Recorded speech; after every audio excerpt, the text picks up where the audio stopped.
always make a virtue out of the situation wherever you're shooting. I mean, it would be silly to ever regard your glass as half empty. And in this case, what I've observed, for one thing, is there we are in Australia, by the way, not New Zealand. And we're all together and we're dependent upon each other.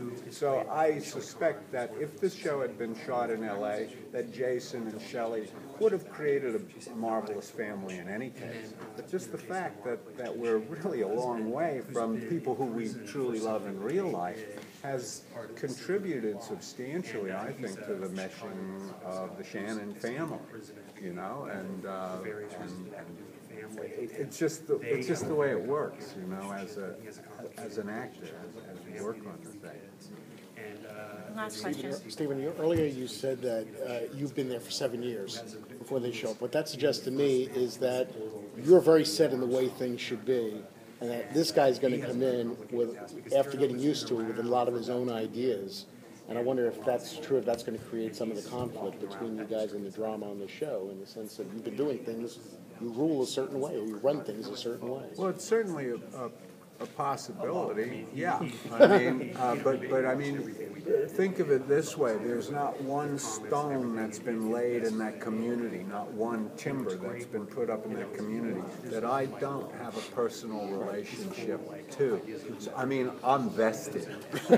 I'm vested in the success of this place. I'm vested in the history of this place, and I feel that if anybody has a legitimate right to determine what's best for the community, it would be Taylor, you know, and that's invariably going to create problems. Look at anything from our founding fathers to, you know, to the Pilgrims, right on through the settlement of the West. It always creates problems because new people come with new ideas, better ideas, and they bring revolution and subversion with them, and must be stamped out. You hear that?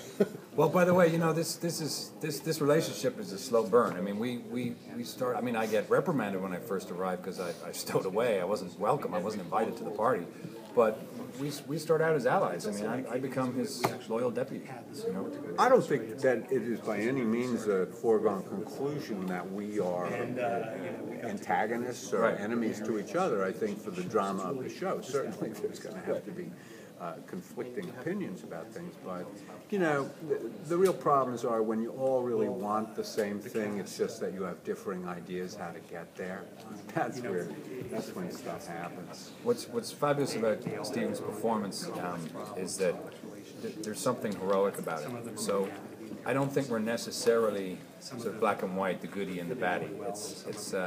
It's got to be more complicated and a little more subtle than that. And he's just, you know, as you may think that yes, Taylor is the dark lord of the thing.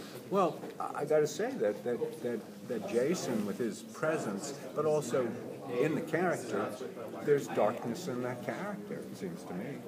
I try to, you know, bring it.